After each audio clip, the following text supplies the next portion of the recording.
Olá! Nesse vídeo eu irei abordar sobre um projeto de controladores digitais RST baseados em um modelo de um processo mecatrônico, na qual esse processo está sujeito à perturbação gaussiana e também sujeito à perturbação de carga na saída. Uma coisa importante a destacar é que esse processo ele nos é dado de ordem aumentada, então uma das técnicas utilizadas foi utilizar os mínimos quadrados recursivos para poder estimar um modelo de segunda ordem desse modelo de processo e a partir disso realizar as nossas técnicas de controle. Basicamente foram três essas técnicas. Foram para o caso RST posicional, para o caso RST incremental e para o caso RST incremental adaptativo. Além disso, falando um pouco sobre a metodologia, as linguagens de programação nas quais foram construídas esses códigos foram em MATLAB e também em linguagem de programação Python. Certo. Então, dando início aqui ao nosso código, a gente teve a implementação aqui no Spider, na ideia do Spider, para fazer a programação aqui de controle em Python. Aqui em MATLAB também.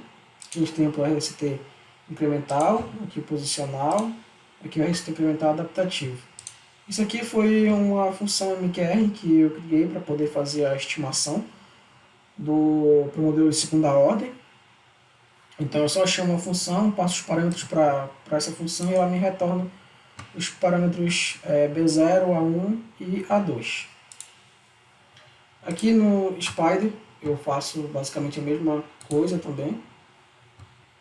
A única diferença é que tem algumas coisas que tem no MATLAB e não tem no Python, então eu tive que criar, como por exemplo uma função de ruído, que eu defini aqui como WGN, que ela recebe a variância, o número de amostras.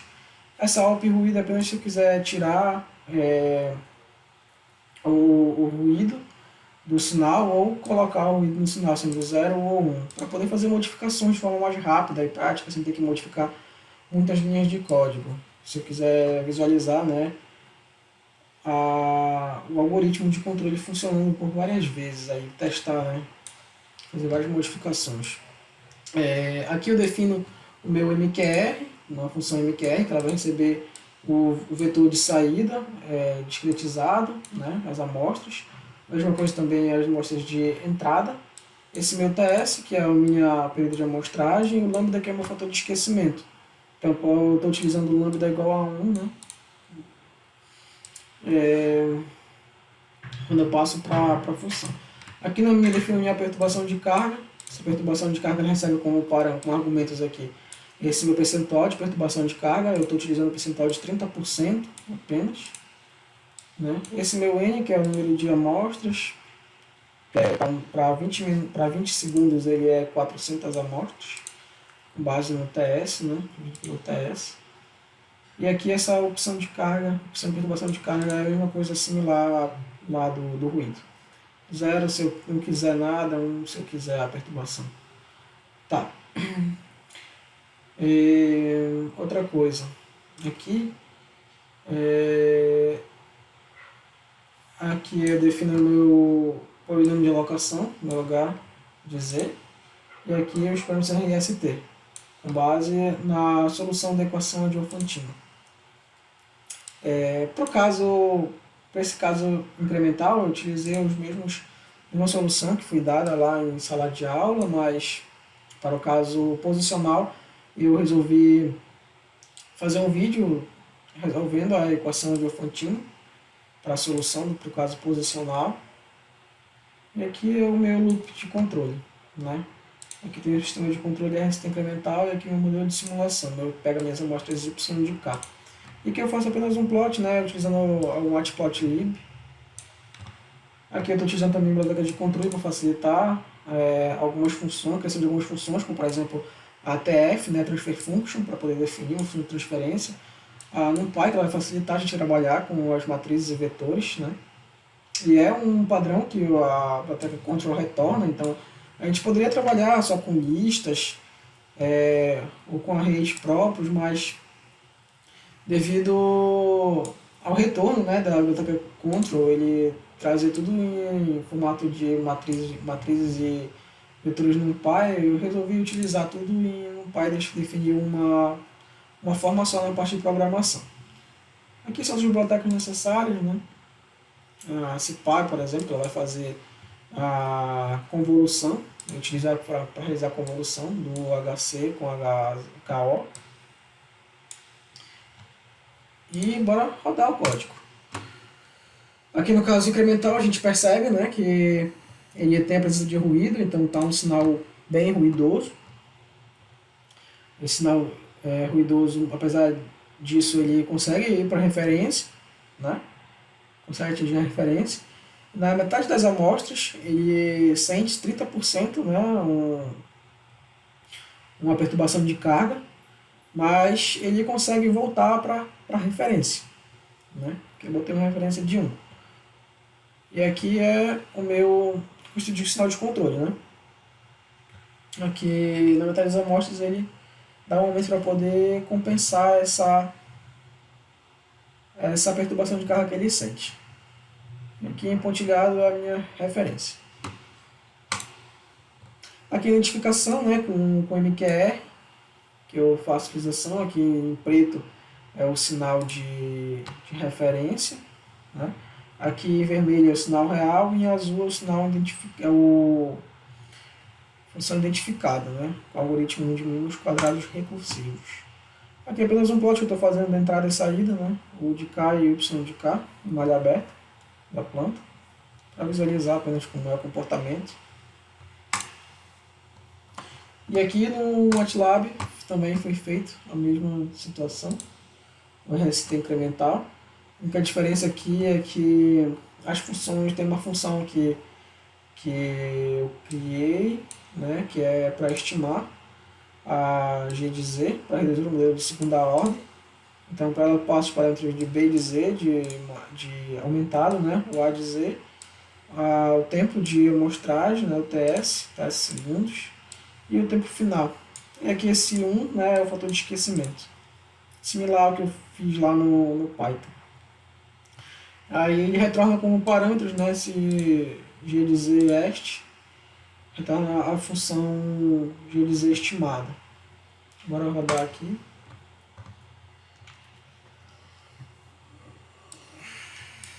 Então aqui a gente vai ter, né, a mesma situação. Vai ter o ruído, o preço do ruído, ele vai conseguir seguir a referência, sente a perturbação na metade das amostras de 30% e depois retorna, né, consegue voltar para o valor de referência. E aqui no sinal de controle, aqui é a mesma coisa também, similar, né, sente aqui na metade das amostras e precisa de um esforço a mais para poder realizar essa compensação aqui, que é na perturbação de carga, na saída.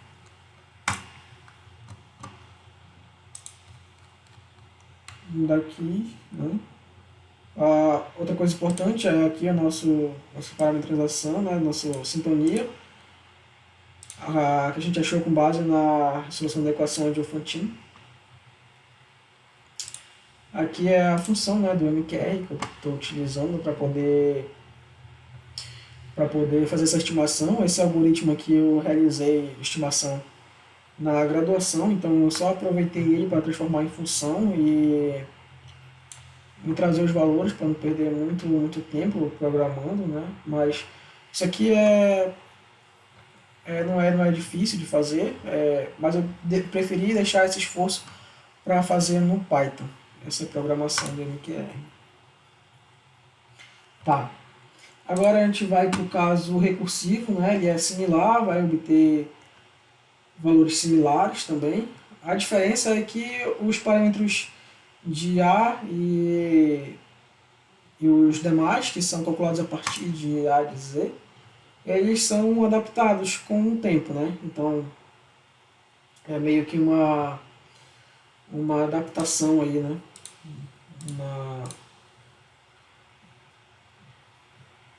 Um projeto de controle em tempo real aí.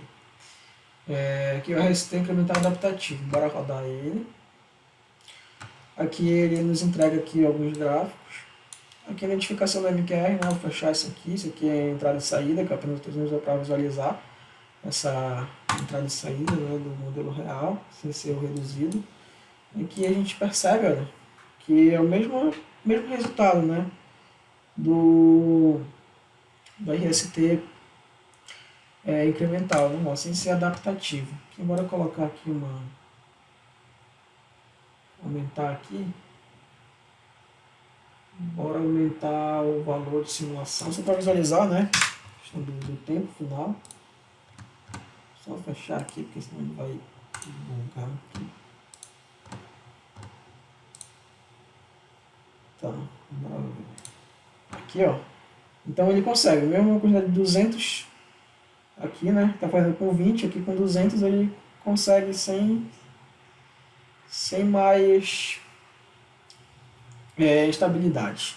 Então ele consegue atingir o valor de referência, sente a perturbação na metade das amostras, mas consegue voltar aqui para a referência, né? Aqui é a parte do sinal de controle. E aqui, né, bora só reduzir para te visualizar aqui a variação dos parâmetros, né, de forma melhor. Opa, peraí, se eu não fechar aqui as janelas aqui, ele dá um bug aqui. Tá, aqui a gente vai ter as nossas variações dos parâmetros, né, de R e de S, e aqui os parâmetros T. Então aqui a gente percebe que no começo houve uma variação que ele está se adaptando para poder atingir os valores ótimos, digamos assim, dos valores para R e para S. É a mesma coisa aqui para T, né? Então depois a gente percebe que depois que ele atinge um valor, ele permanece nesse valor até o valor na metade aqui de 10, que é justamente quando a gente aplica, né, a perturbação de carga na saída. Então tem a perturbação de carga na saída, ele sente isso e busca adaptar, né, para esse sistema de controle para o valor de referência. Então para isso tem um custo, né, e também essa adaptação no tempo dos parâmetros R, S e T. Tá? Aqui em vermelho a gente tem o de R1, aqui de azul a gente tem o S1, aqui em magenta a gente tem o S2 e aqui em ciano a gente tem o R1. Aí aqui o T0, T1 e T2 aqui. T0 em vermelho, T2 em azul e T1 em magenta. Aqui eu posso fechar aqui, né? Aqui apenas o sinal de entrada e saída, não é interessante. Isso aqui também é identificação do MQR, a gente vê que ele consegue ir bem. E aqui é a implementação, né, do RST incremental. Sente a carga, vai para o valor de referência. Agora, indo aqui para o nosso RST posicional, né, o que a gente vai ter, né, vai ser que ele não vai conseguir, quando sentir a perturbação de carga, voltar para o valor de referência. Então, bora dar um play aqui.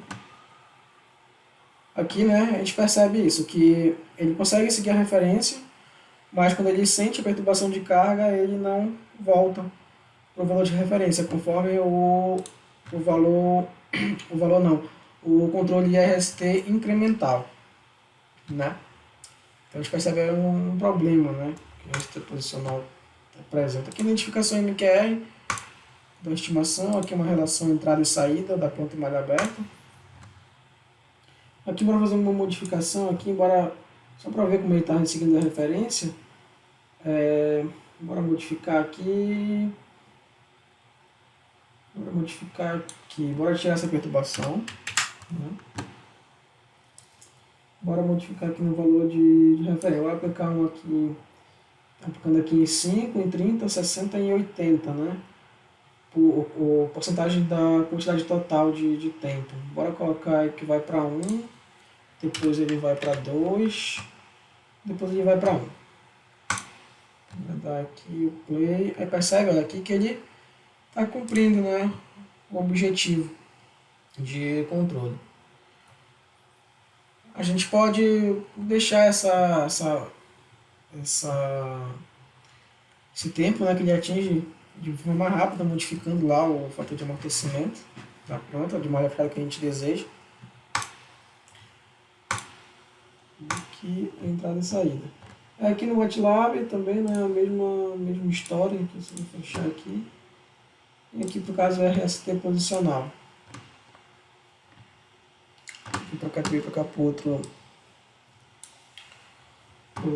coisa.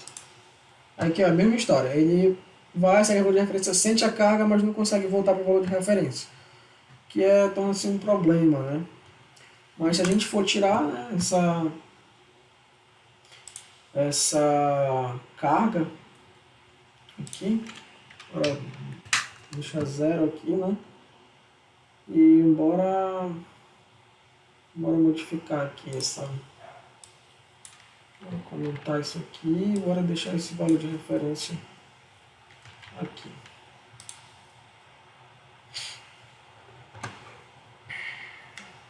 Então aqui, olha, tem os resultados, né, que ele consegue atingir o valor. Como eu falei, ele pode atingir de forma rápida de modificar o ωn, né, o fator de amortecimento.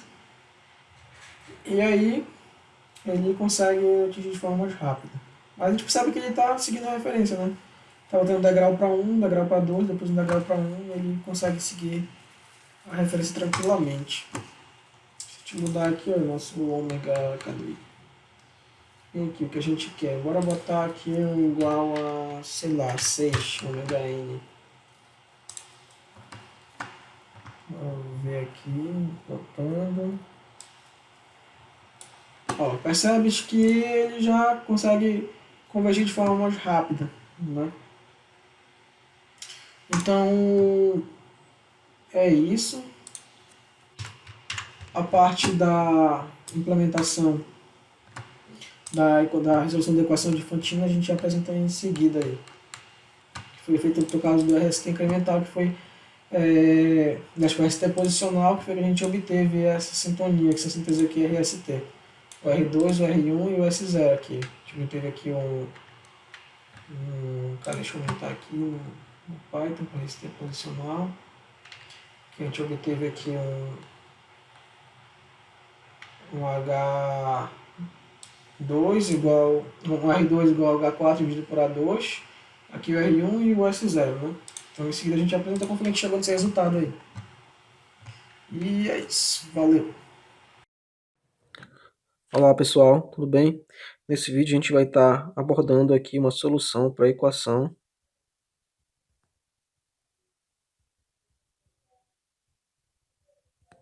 Diofantina para o caso RST posicional.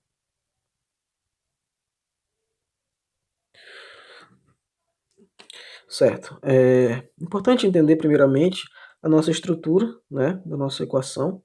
Ela vai ser dada pelo A de Z, que vai multiplicar o nosso polinômio R, mais B de Z, que vai multiplicar o nosso polinômio S. A gente vai ter aqui um atraso, de Z na menos 1, e vai ter aqui o nosso polinômio H de Z. Dessa estrutura é importante saber que o nosso H de Z ele vai ser dado por H0 mais H1, Z na menos 1, até Hn, Z na menos N. Agora a gente vai definir o grau desse polinômio H de Z, ou seja, o N de H, ele vai ser dado, né, a partir, esse polinômio H ele vai ser obtido a partir da convolução do nosso H0, que é o nosso do polinômio, uma réplica, né, do nosso polinômio A de Z, vezes o nosso HC, né?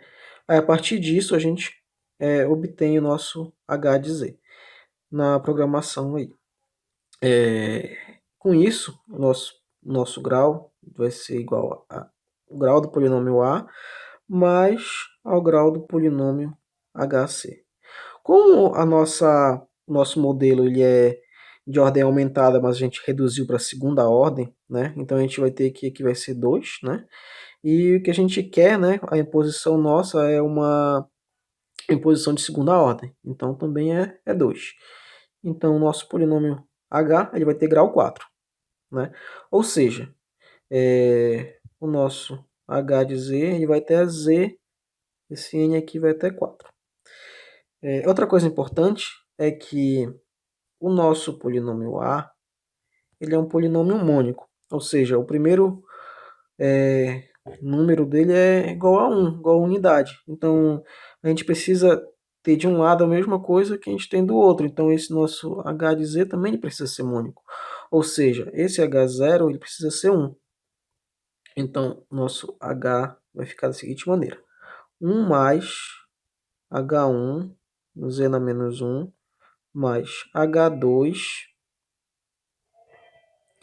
Z na menos 2, que eu só errei aqui rapidinho, só para ajeitar. Z na menos 2, mais H3, Z na menos 3, mais H4, Z na menos 4, tá? Agora, a gente tem aqui que nosso polinômio A, como eu falei, ele vai ser dado por 1 mais A1, Z na menos 1, mais A2, Z na menos 2, ou seja, um polinômio mônico. E o nosso polinômio B, de Z, ele é só dado por B0. Certo, o que é que a gente vai ter agora?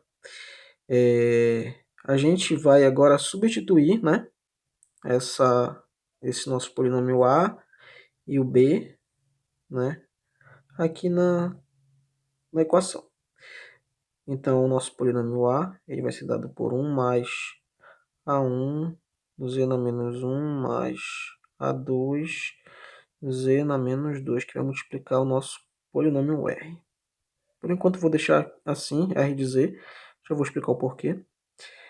O nosso B de Z ele vai ser dado por B0 apenas, né? Então, B0, aqui o nosso polinômio S, e aqui o nosso traço. Tudo isso aqui eu vou deixar ainda como H de Z, mas aqui a gente já definiu, né, o nosso H de Z também, tá? Aqui. Tá. Agora uma coisa importante. O nosso polinômio H ele vai até grau 4, correto? Então, para satisfazer, né, essa igualdade, esses termos daqui do outro lado, eles têm que atingir até grau 4 também, para poder fazer essa igualdade se tornar verdade, né? Então, a gente vai ter aqui que o nosso polinômio R, ele precisa ser até grau 2. Por quê? Porque quando a gente fizer essa multiplicação aqui, né, ele vai chegar a grau 4, né? Então, o nosso R, a gente vai ter o R0, né, que ele precisa ser 1 para poder satisfazer a igualdade e tornar isso aqui mônico, né? Então, vai ser 1 mais, a gente vai ter aqui o R1, Z na menos 1, mais R2, Z na menos 2, correto? Então, aqui fechou. Agora, a gente vai ter aqui o B0. O nosso S, o nome S, a gente pode utilizar até só apenas o S0. Aqui a gente já conseguiu atingir grau 4, né? Então, aqui menos Z na menos 1, né? Isso tudo aqui igual ao nosso H de Z. Tá. Agora a gente precisa fazer essa multiplicação aqui, né? Termo a termo, né?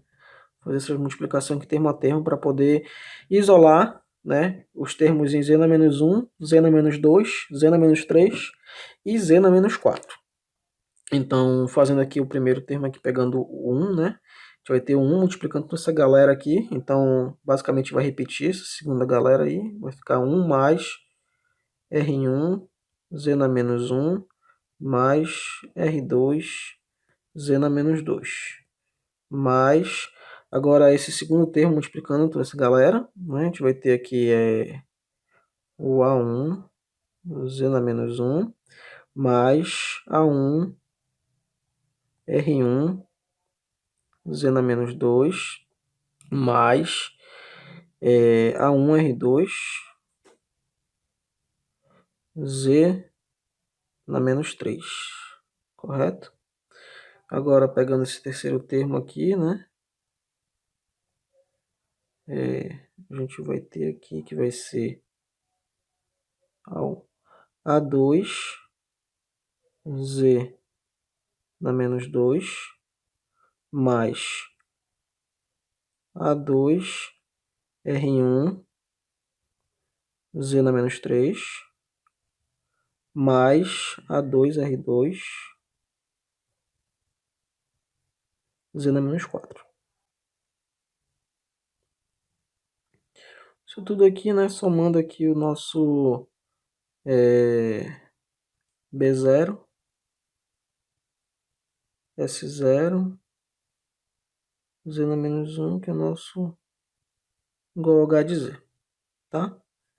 Então agora aqui, o que a gente precisa fazer é isolar, né, os termos de Z na menos 1, Z na menos 2, Z na menos 3 e Z na menos 4, nessa nossa equação aqui. Então, pegando aqui, a gente vai repetir aqui o nosso primeiro termo, 1 mais.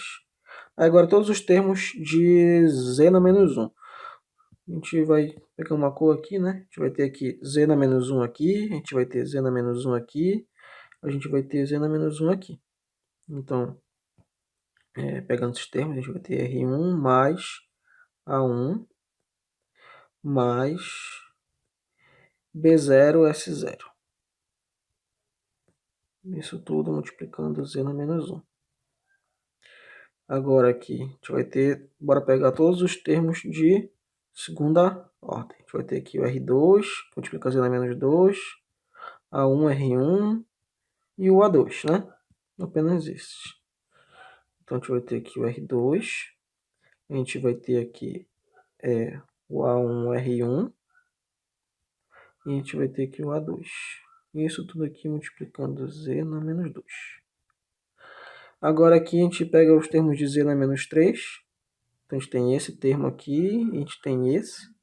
Apenas esses dois termos. Então a gente vai ter aqui o A1, R2 mais ao A2, R1. Z na menos 3. E a gente, por fim, né, a gente tem o Z na menos 4, que é dado apenas por esse termo aqui. Então, vai ser o A2, R2, Z na menos 4. Isso tudo aqui, né, o nosso H de Z. Agora, o que é que a gente percebe? A gente percebe que a gente tem vários termos, né, aqui, multiplicando Z na menos 1, vários termos aqui multiplicando Z na menos 2, vários termos Z na menos 3, vários termos Z na menos 4, né? E se a gente for notar, essa estrutura está muito parecida, né, com ao nosso polinômio H de Z, que é o que a gente tem do outro lado, né? Então, por substituição, né, através dessa análise, a gente consegue facilmente notar que isso daqui vai ser o nosso H1, isso aqui é o nosso H2, o nosso H3 e esse aqui é o nosso H4, correto? Fazendo essa substituição, né, para poder achar o que a gente quer, que é o nosso R1, R2 e o nosso S0, né, a gente vai ter a seguinte estrutura, que o nosso H1 vai ser dado por R1 mais A1 mais B0, S0. O nosso H2 vai ser dado por R2 mais A1, R1 mais A2. O nosso H3 vai ser dado por A1, R2 mais A2, R1. O nosso H4 vai ser dado por A2, R2. A partir disso, né, a gente consegue facilmente achar os nossos coeficientes, né, que a gente está atrás de R e de S. Então, a gente percebe aqui que tem alguns termos que a gente não consegue achar sem antes achar o outro. Como assim? Por exemplo, esse H3 aqui, né? Essa equação aqui de H3.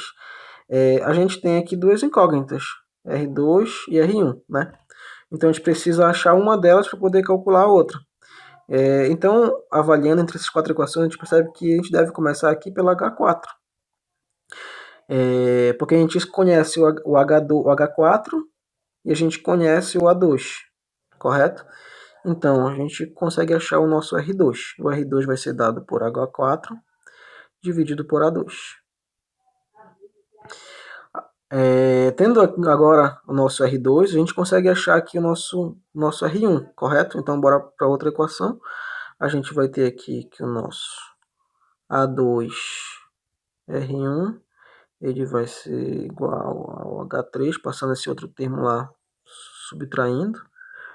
A1 R2, o que nos dá que o nosso R1 vai ser dado por H3 menos A1 R2 dividido por A2. E agora aqui o nosso S0, né? Que está aqui nessa equação. Essa daqui a gente não precisa calcular, porque tem R1, tem R2, né? Então bora passar para essa aqui. O nosso H1, né? A gente tem o R1, tem o H1, tem o A1 e tem o B0. Então a partir disso a gente consegue achar o S0. Então o nosso S0 ele vai ser dado por o nosso H1 menos R1 menos A1 dividido por B0. Então percebes, né, que aqui a gente achou o nosso R2, o nosso R1 e o nosso S0. E no laço de controle, né, nosso laço de programação, a gente precisa colocar eles nessa ordem. Por quê? Porque, como eu falei, primeiro acha um, depois acha o outro, um depende do outro, entendeu? Então aqui, só organizando, né, para ficar mais bonito, vai ficar o nosso H4 dividido por A2, o nosso R2. O nosso R1 vai ser igual ao H3 menos A1 R2 dividido por A2. O nosso, por fim, né, S0 vai ser igual ao H1 menos R1 menos A1 dividido por B0. Né? A partir disso, a gente, dessa nossa síntese aqui que a gente achou, né? A gente consegue projetar o nosso controlador RST posicional. A gente vai perceber aí que ele vai conseguir seguir a referência, né? Bem, apesar de, mesmo tendo ruído, né? Ele só não vai conseguir controlar a partir de uma introdução de uma perturbação de carga, né? Por exemplo, na saída ele não vai conseguir, ele vai sofrer essa perturbação e não vai conseguir controlar de modo satisfatório. Por isso a gente utiliza o RST incremental, que a gente percebe que ele vai conseguir fazer esse nosso controle, essa nossa lei de controle ficar melhor. Então, é isso. Nossa equação adjuvantina resolvida. A gente tem as nossas sínteses RST, nosso R1, R2 e o S0. A gente vai colocar isso na nossa lei de controle e projetar o RST posicional aí no MATLAB e Python. Valeu.